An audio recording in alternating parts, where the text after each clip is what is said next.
자, 14페이지 건강과 질병의 결정 요인들인데, 자, 랄론드 보고서 이제 보건학에서도 뭐 누누이 자주 나오는데 1974년에 랄론드라는 캐나다 보건성 장관이었어요. 그래서 이제 캐나다 1974년이면 뭐냐면 1900년대 이제 중후반 넘어가면서 인구 집단에서 전 세계적으로 봤을 때 선진국들에서 어떤 건강 문제 양상, 그러니까 그 평균 수명은 늘어나고 암 발생률 높아지고 만성질환 유병률 높아지고 이러면서 보건과 관련된 이제 의료비, 국민 의료비 지출이 굉장히 커져요. 그러다 보니까 이제 전 세계적으로 이런 선진국들은 국민들의 건강을 관리하는 게 굉장히 중요한 문제로 대두가 되면서 도대체 뭐 때문에 이렇게 건강 문제가 생길까 이런 연구를 한 보고서가 랄론드 보고서라는 이름으로 발표가 됐는데, 이제 이 보고서를 통해서 현대인의 건강을 결정하는 중요한 4가지 요인을 제시를 했는데, 생물학적 요인, 환경, 생활 습관, 생활 양식, 생활 습관, 보건의료 체계 이렇게 4가지로 제시를 했어요. 그래서 생물학적 요인은 뭐예요? 유전적인 요인, 나의 유전자, 내가 타고난 거. 그래서 보통 부모님, 사실 그 유전이 차지하는 비중이 사실 굉장히 크거든요.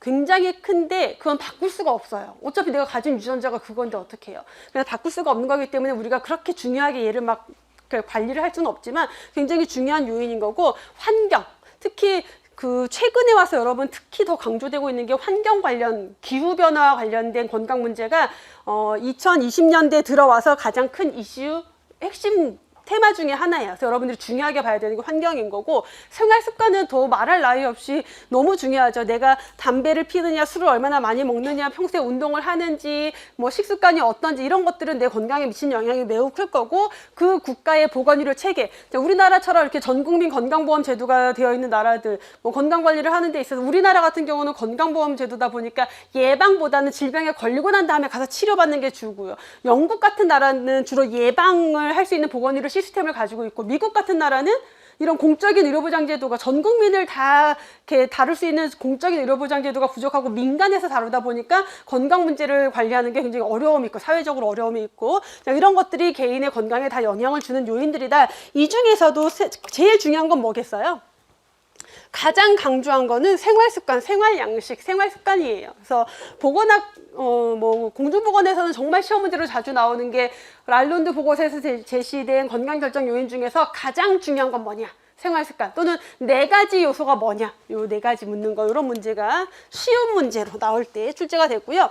자, 질병의 주요 결정 요인인데, 여기 내용들이 그 예방의학에서 다 이제 그 출처가 예방의학 교재인데, 예방의학 교재에서 3판에서 4판으로 넘어오면서 요 내용이 그냥 내용이 싹 바뀌었어요. 그래서 바뀐 내용으로 제가 쭉 정리를 해드린 건데, 그렇다고 의미가 달라진 건 아니에요. 그냥 설명이 조금 바뀌었을 뿐이에요. 자, 유전적 요인 같은 경우는 유전이 질병 발생에 영향을 미친다는 보고는 너무너무 많죠. 너무너무 많고, 여러분들 이렇게 부모님을 보세요. 부모님을 보셔서 부모님이 뭐 당뇨가 있다, 고혈압이 있다, 뭐가 있다, 그러면 나는 그 질병에 걸릴 가능성이 매우 매우 높아요. 그래서 미리미리 관리를 하셔야 돼요. 그런 것들을 보고.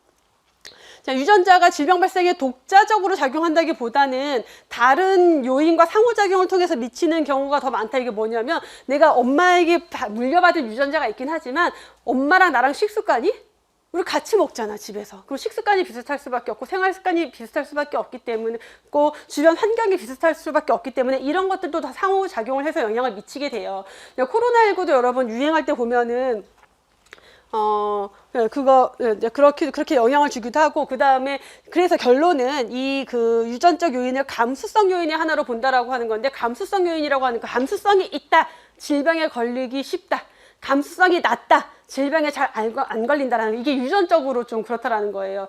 그래서 왜 그 주변에 보면은 코로나가 유행하고 같이 우리 있었는 가족 중에서 누구만 안 걸려, 우리 같이 있었는데 누구만 안 걸려, 이런 사람들은 유전적으로 감수성이 되게 낮은 거예요. 똑같은 상황에 놓여 있다 하더라도. 결국은 이제 보니까 그래서 저희 그 신랑이랑 신랑 누나들이랑 가족들이 다 걸렸는데 안 걸렸더라고.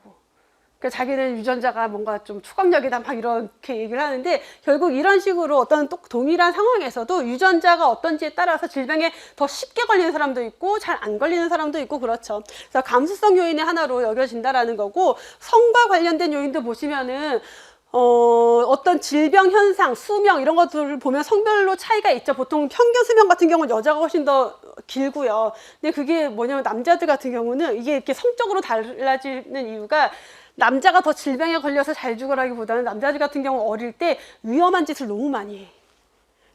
누가 그러더라고요. 남자들은 크면서 죽을 수 있는 위험한 것들을 다 해본대요. 뭐 어디 위험한 데 올라가고, 뭐 어디서 뛰어내리고, 막 이러다 보니까 어릴 때 죽는 경우가 많아요.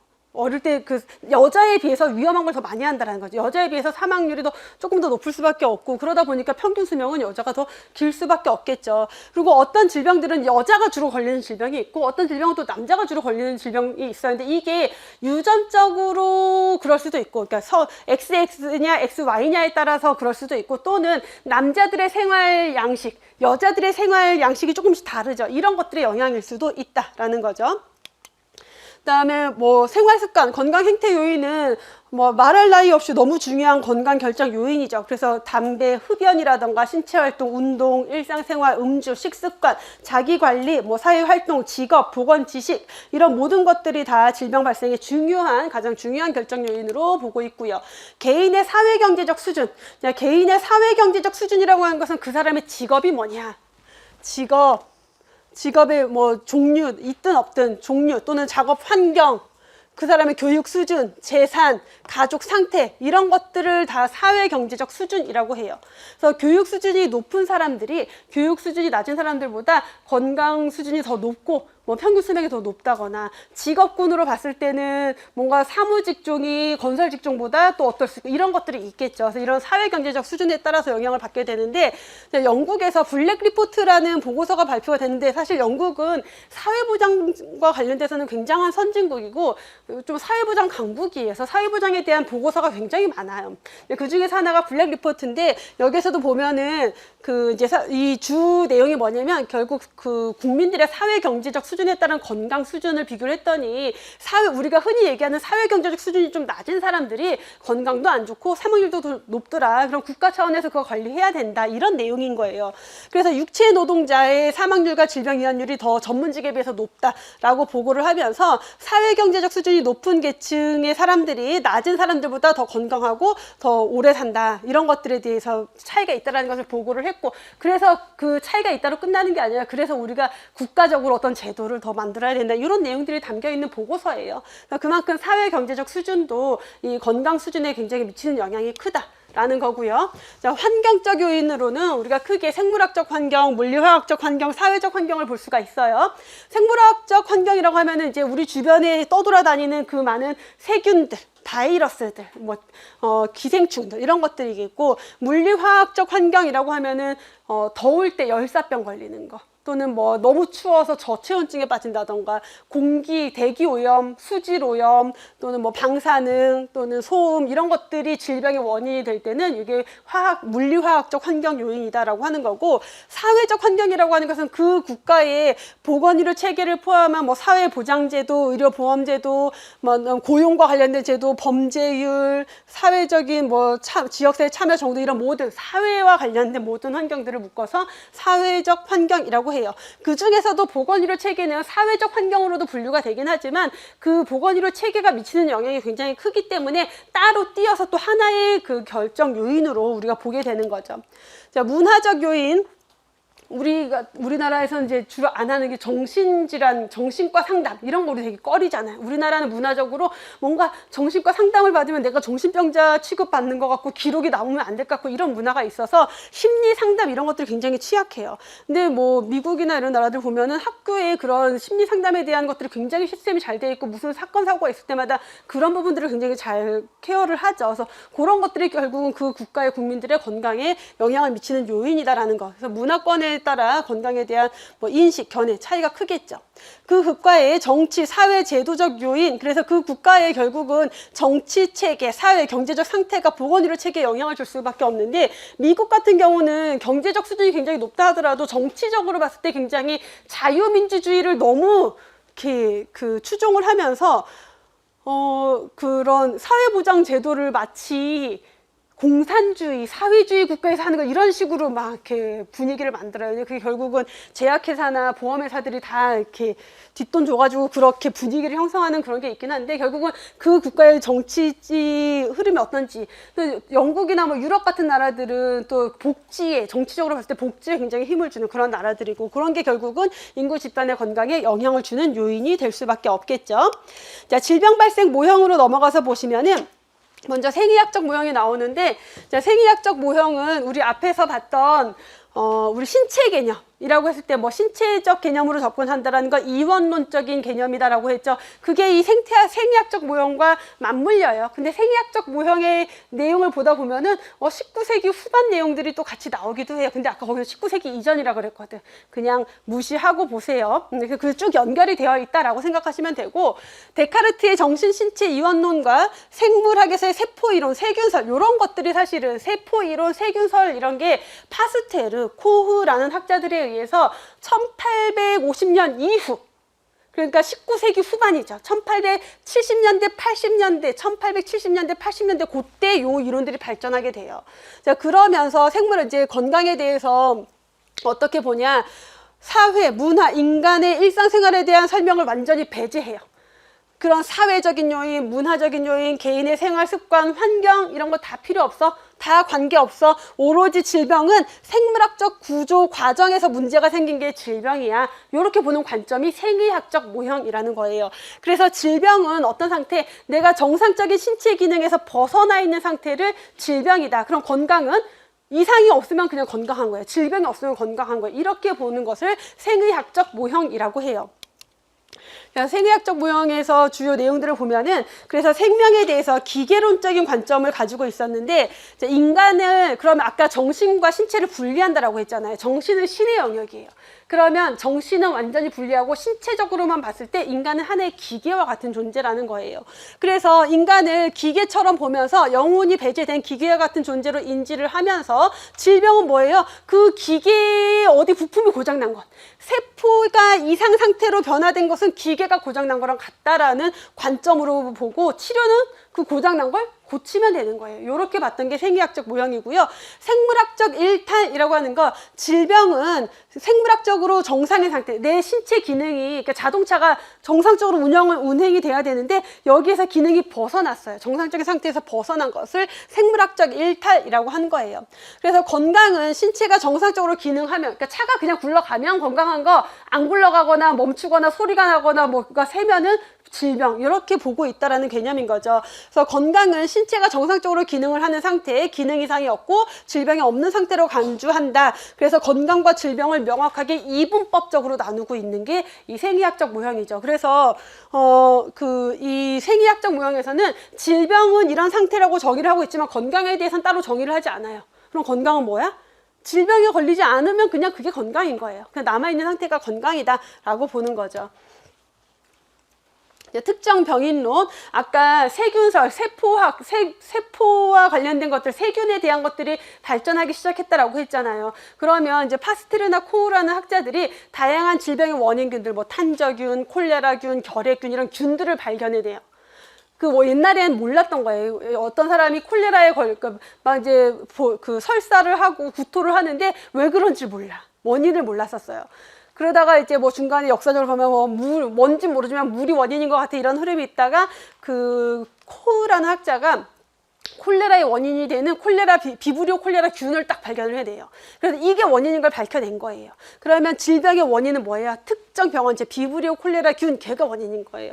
결핵에 걸린 사람은 원인이 뭐예요? 결핵균이 원인인 거예요. 이걸 밝혀내면서 특정 병인론, 질병 발생에는 특정 병인이 있다라고 파악을 하게 된 거죠. 그러니까 이게 전염병과 관련된 설명에서는 정말 역사적인 업적인 거예요. 그 전에는 질병의 원인이 뭔지 모르니까 그냥 나쁜 공기 때문에 걸리는 것 같아. 막 이런 장기설이라던가 이런 식으로 막연하게 보고 있었는데 이 질병의 원인을 명확하게 밝혀내고 그거를 치료함으로 인해서 뭔가 치료의 기술이 발달하게 됐기 때문에 전염병 시대에는 이 탁월한 의학적 성취를 거두는 효과가 있었겠죠. 근데 뭐를 간과했냐면 나중에 우리 그 보건학에서 역사 들어가면 나오는데 요 그 코흐랑 파스텔이라는 학자랑 동시대에 있었던 학자가 페텐코퍼라는 학자가 있었는데 페텐코퍼는 환경의 중요성을 강조해요. 환경 위생. 근데 파스텔이랑 코흐는 아니야, 환경 아무 관계 없어. 그냥 콜레라균 요거야. 근데 여러분들이 보기 어때요? 그 콜레라균이 어디 살아요? 지저분한 물에 사는 거잖아요. 결국 지저분한 물이라는 환경의 영향이 있는데 그걸 완전히 무시하게 돼요. 오로지 그 특정 병원체만 가지고 보게 된 거죠. 자, 과학적 중립성과 전문가 중심의 보건의료 체계다. 자, 질병은 우리 자동차가 고장이 났어요. 그러면은 누가 고쳐? 그냥 그 엔지니어가 자동차 수리공이 얘는 이 차는 더 많이 달렸고 주인이 여자고 어떤 성향이니까 조금 더 섬세하게 뭐 다뤄야 되고 이런 거 있어요? 없어요. 어떤 차든 간에 그냥 망가진 부분에 똑같이 접근을 하는 과학적인 중립성. 그래서 차에 따라 달라지는 게 아니라 그냥 문제가 뭔지에 따라서 대응이 똑같은 거죠.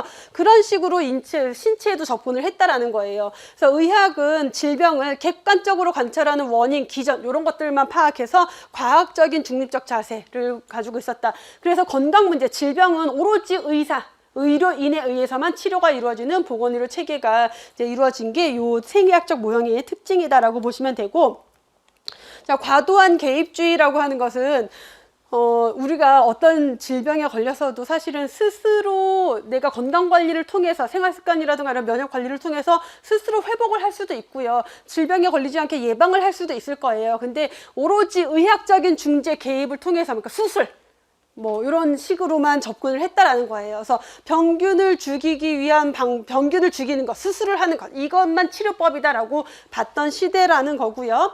자, 질병의 부속화된 건강 개념, 건강에 대해서 따로 규정을 하지 않았다라고 했어요. 그러니까 질병의 부속된 개념이라는 것은 건강에 대해서 따로 정의를 하지 않고 질병에 걸리지 않고 남아 있으면 그게 건강이야 라는 잔여적 개념의 건강으로 설명을 하고 있다라는 거.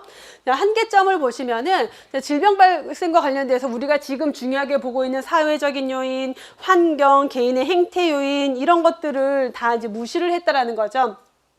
만성퇴행성 질환이 증가하면서는 생의학적 모형으로는 질병 발생 설명이 어려워졌어요. 그래서 이게 감염병일 때는 설명이 가능한데 만성퇴행성 질환의 특정 병인, 질병의 원인이 뭔데 설명할 수가 없는 거죠. 그리고 사람마다 증상도 다 다르고 대응도 다 다르고, 그래서 이 시대에는 의학이 너무 이제 그 과도한 개입주의다, 뭐 전문가 중심의 보건의료 체계를 강조했다. 그렇기 때문에 의학의 기술 만능주의에 빠져 있던 그 시대였고요. 나머지는 뭐 이거는 넘어가셔도 되고, 자, 다음에 역학적 모형으로 나오는데 이게 그동안의 이론에서 생태학적 모형이라고 계속 설명을 해 왔었거든요. 근데 이게 제가 강의를 하면서도 이거를 얘만 따로 생태학적 모형이라고 하면 좀 그런데라고 했었던 내용이긴 해요. 왜냐면 생태학이라는 단어는 모든 분야에서 다 쓰일 수 있는 표현이거든요. 그래서 예를 들어서 보건 사업을 할 때도 생태학적 모형이 있어요. 그러니까 생태학적 모형이라고 하면 여러분들 이제 헷갈리는 거예요. 근데 요번에 책이 개정이 되면서 생태학적 모형을 역학적 모형, 원래 생태학적 모형 가루하고 역학적 모형이었는데 그냥 역학적 모형으로 이름을 바꿔서 냈어요. 왜냐하면 생태학이라고 하는 것은 여러 가지가 상호작용하는 현상을 생태학이라고 우리가 다 포괄해서 얘기하기 때문에 요거 하나만 가지고 생태학적 모형이다 그러면 조금 이제 무리가 있긴 했었어요. 근데 그래도 여러분들 그냥 생태학적 모형이라는 걸 같이 염두에 두고 보셔야 돼요. 왜냐하면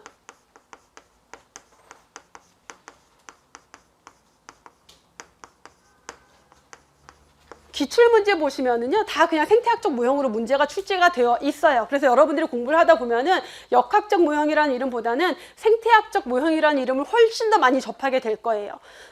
그리고 당분간은 이렇게 더 나올 가능성이 높아요. 왜냐하면 일반적인 다른 보건학에서는 아직 공중보건 교재들이나 이런 데서는 다 생태학적 모형이라고 하고 있기 때문에 생태학적 모형 또는 역학적 모형 같은 거다라고 생각을 하고 보시면 되고, 자, 보시면 생태학이기 때문에 구성 요소들의 상호작용을 가지고 설명을 하기 시작해요.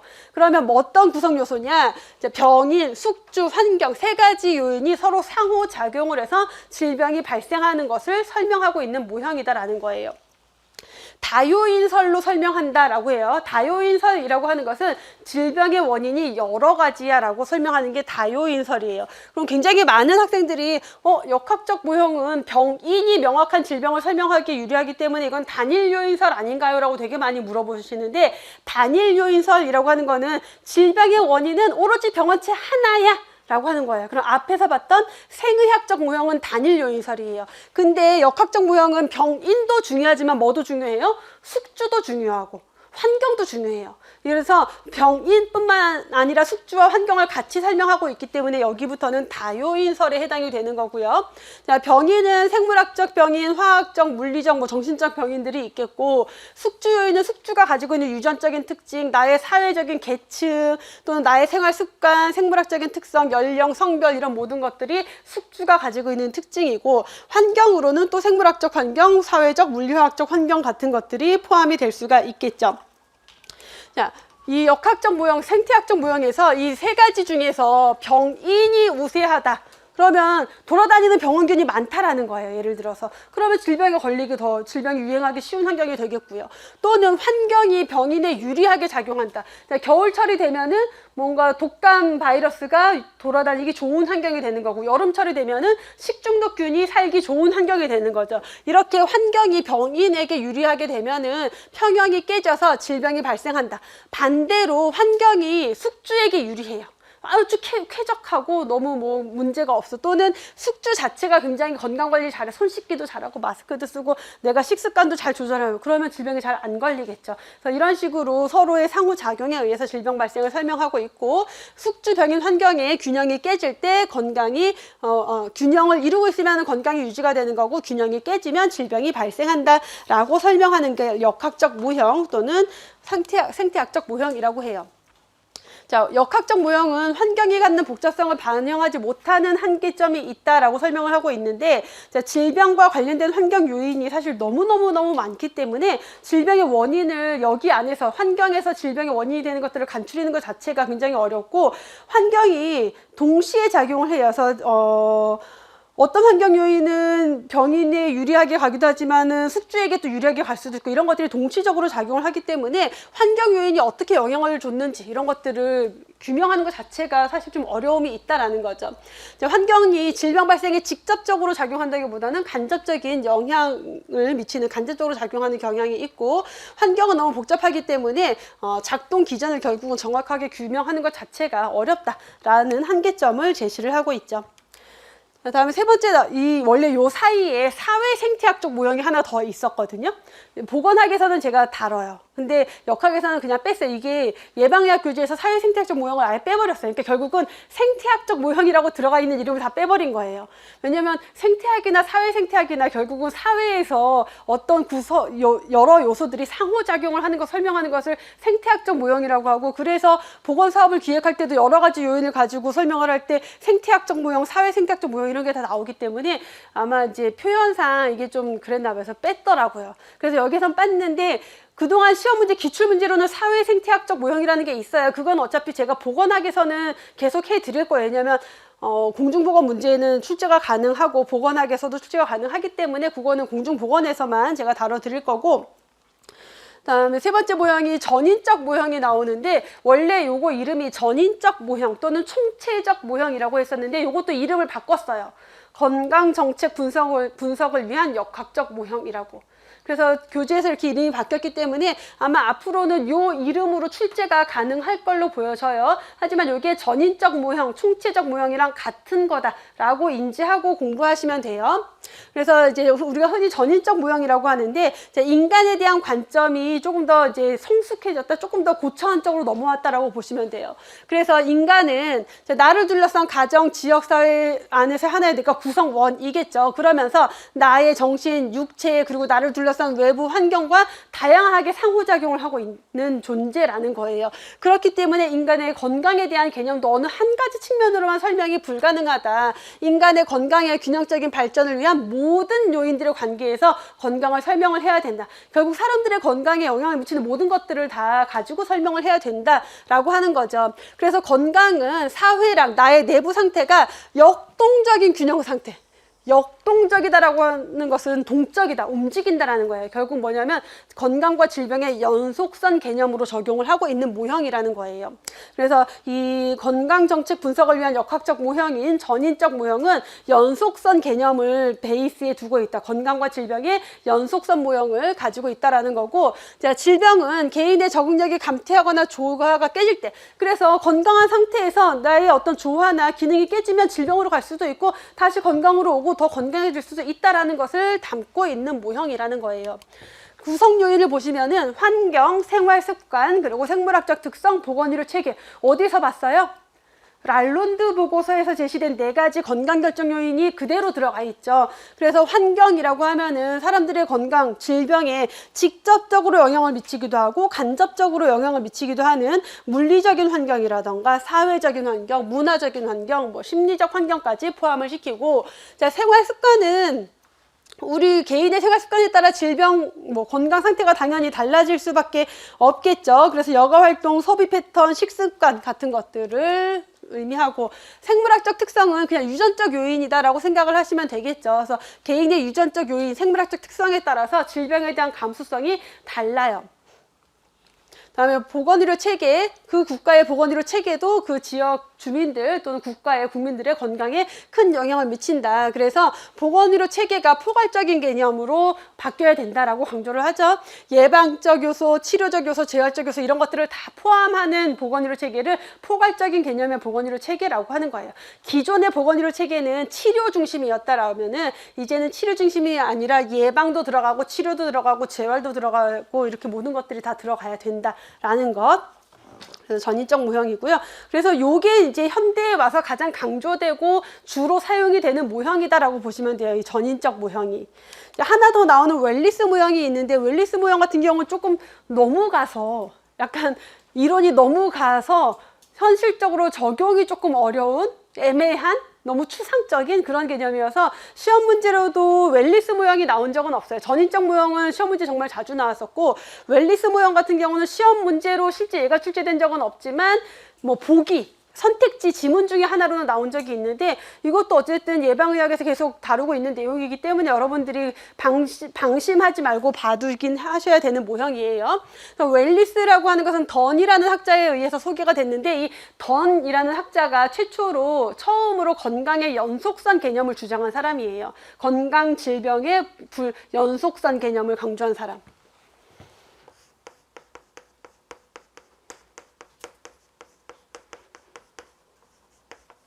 연속선 개념을 제시한 사람이에요. 연속선 개념을. 그래서 자, 가운데 어떤 사람이 그냥 건강한 상태에 있어요. 건강한 상태에서 더 건강해져서 최적의 건강으로 갈 수도 있고요. 불건강한 상태로 넘어가서 질병에 걸렸다가 사망에 이를 수도 있다라는 거예요. 이 선 위에서 움직인다. 건강과 관련돼서 건강과 질병은 더 건강해지기도 하고 질병으로 갔다 사망으로 가기도 하고 이렇게 움직이는 개념을 설명한 게 던힐이라는 학자인데, 자, 던에 의해서 소개된 개인의 그 개념이고요. 웰리스, 우리 예전에 한참 유행했던 단어 중에 하나가 웰빙이 뭐예요? 그냥 웰빙, 우리 머릿속에 추상적으로 웰빙이라는 것에 대한 게 있지만, 웰빙 뭐라고 설명해야 되지? 약간 그런 개념이다라고 생각하시면 돼요. 자, 개인의 생활 환경 내에서 내가 가지고 있는 잠재력을 극대화하는 통합된 기능 수단이 웰리스다라고 던이라는 학자가 정의를 한 거예요. 그래서 나에게 주어진 환경 안에서, 예를 들어서 코로나가 막 유행하고 있는 게 지금 환경이잖아요. 근데 내가 건강 관리를 잘해서 나는 안 걸리고 건강을 잘 유지하고 있는 거, 이런 것들이 나의 잠재적인 어떤 기능이겠죠. 이런 사람들은 고차원적인 건강 수준에 있는 사람이다 라고 볼 수가 있다라고 접목을 시켜볼 수가 있어요.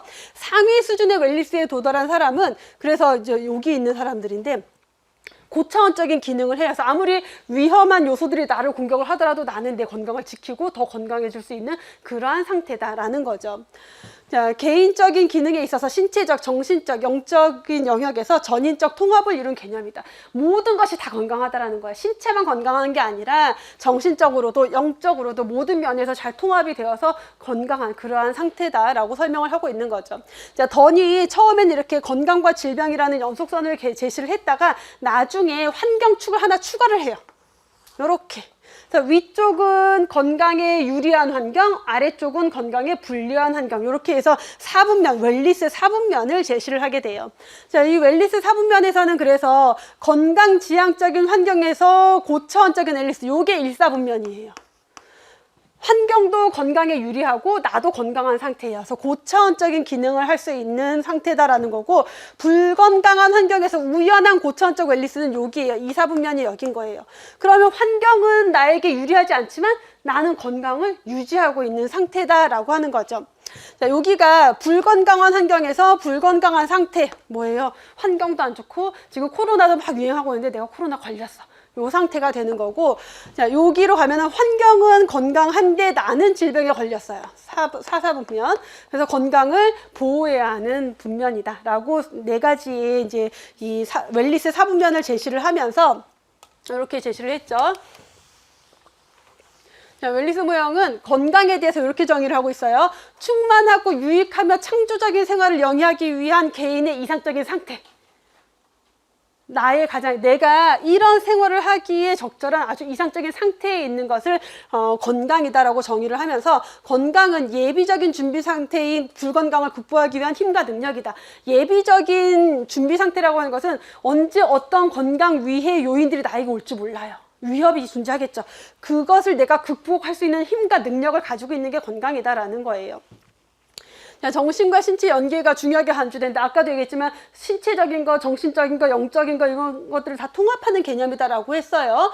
고차원의 웰리스는 개인이 고차원적인 기능을 한다. 그래서 개인의 잠자력에 대해서 긍정적인 시각, 그래서 어떤 위의 요소가 오더라도 내가 그걸 극복해낼 수 있는 그런 기능을 가지고 있는 상태다라고 보시는 거고, 아까 나왔던 거죠. 신체적, 정신적, 영적인 부분에서 전인적인 통합을 이루고 있다라는 것. 자, 건강은 단순히 질병이 없는 것이 아니고 안녕 상태, 활력, 작업 능력, 효율, 이런 모든 것들을 다 포괄하는 너무 좀 추상적인 개념이 여기에 다 들어가 있는 거죠.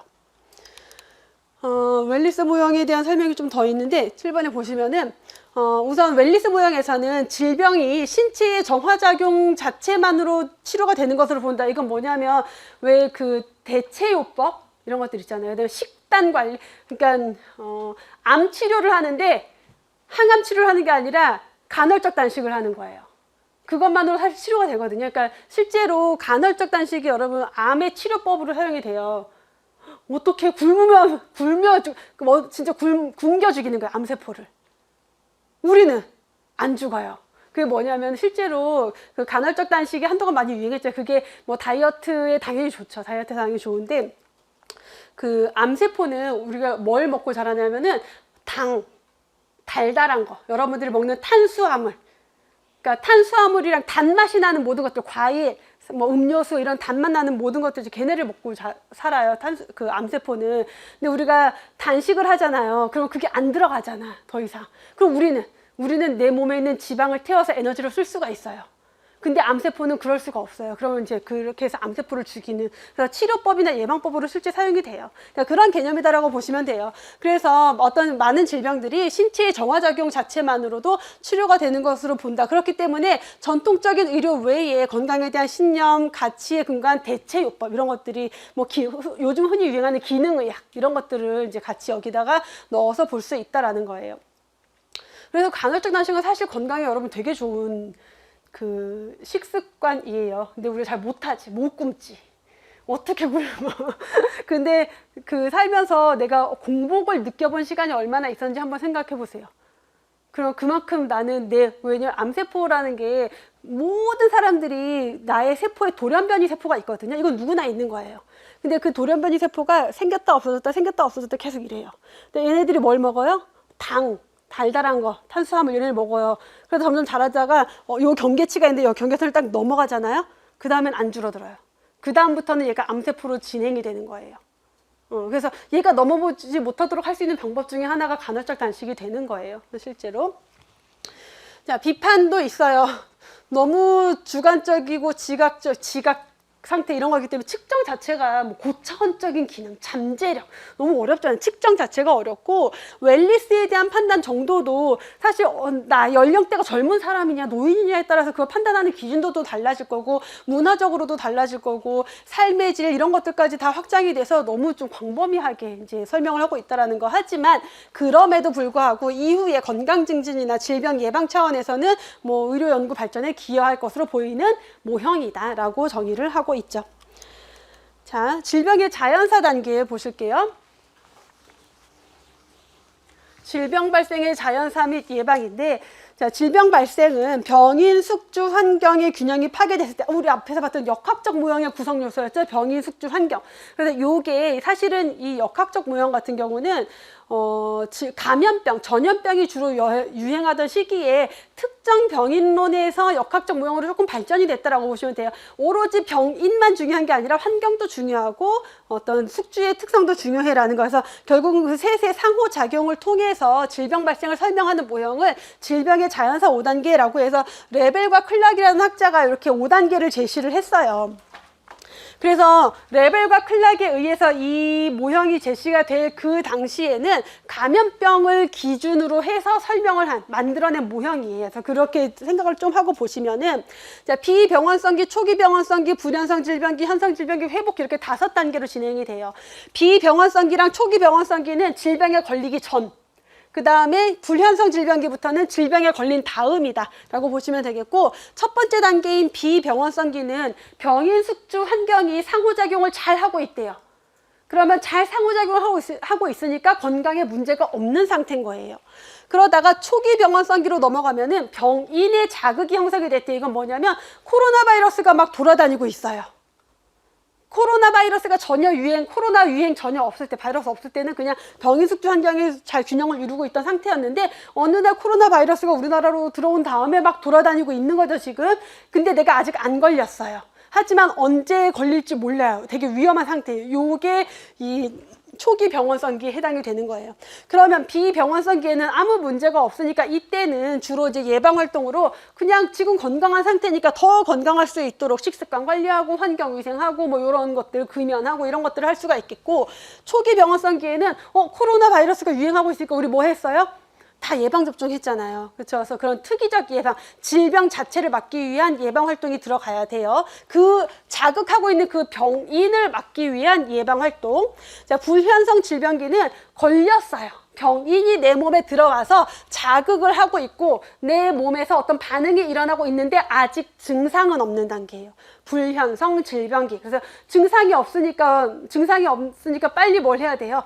빨리 검사를 해봐서 질병이 있는지 없는지를 빨리 확인을 하고, 내가 증상은 없지만 이미 걸렸다 그러면 그거를 미리미리 치료를 해야 되겠죠. 그래서 조기 발견, 조기 치료, 뭐 건강 검진, 집단 검진 이런 모든 것들이 여기에 들어가요. 자, 현성 질병기는 증상이 나타났어요. 이미 증상이 나타났으니까 뭘 해요? 치료를 해야 되겠죠. 그래서 악화 방지, 장애 방지를 위한 적극적인 치료를 하게 되고요. 자, 이제 회복기는 질병으로부터 회복을 하거나 또는 사망으로 이르는 단계가 되겠죠. 그러면 이제 회복을 한다라면 신체적인 기능에 장애가 남지 않도록 재활을 하고요. 사회생활로 잘 복귀할 수 있는 사회적 복귀, 재활도 이루어질 수가 있겠죠. 그래서 레벨과 클락은 질병의 자연사를 5단계로 이렇게 구분을 했고, 자, 원래 초기에 이 이론을 제시할 때 이 전체적인 내용에서 예방 활동을 1차 예방, 2차 예방, 3차 예방으로 구분을 했어요. 그래서 1차 예방은 질병에 걸리기 전에 안 걸리게 하는 거예요. 그래서 1단계와 2단계는 모두 1차 예방에 해당이 되겠죠. 그다음 2차 예방은 이미 걸린 사람들 빨리 발견하고 빨리 치료해서 악화되지 않도록 하는 거예요. 그래서 원래는 여기까지 이렇게 묶어서 여기를 2차 예방으로 제시를 했어요. 그 다음에 3차 예방은 그냥 재활이 들어가는 거였죠. 근데 현대에 와서는 감염병보다는 만성질환이 더 문제가 되고 있잖아요. 근데 만성질환에서는 사실 증상이 나타나고 재활하는 것에서의 구분이 되게 어려워요. 예를 들어 여러분 뇌경색이에요. 증상이 나타났어. 증상이 나타났으면 이미 마비가 온 거예요. 그러면 적극적인 악화되지 않기 위한 치료나 재활이나 같은 치료가 들어갈 수밖에 없는 거예요.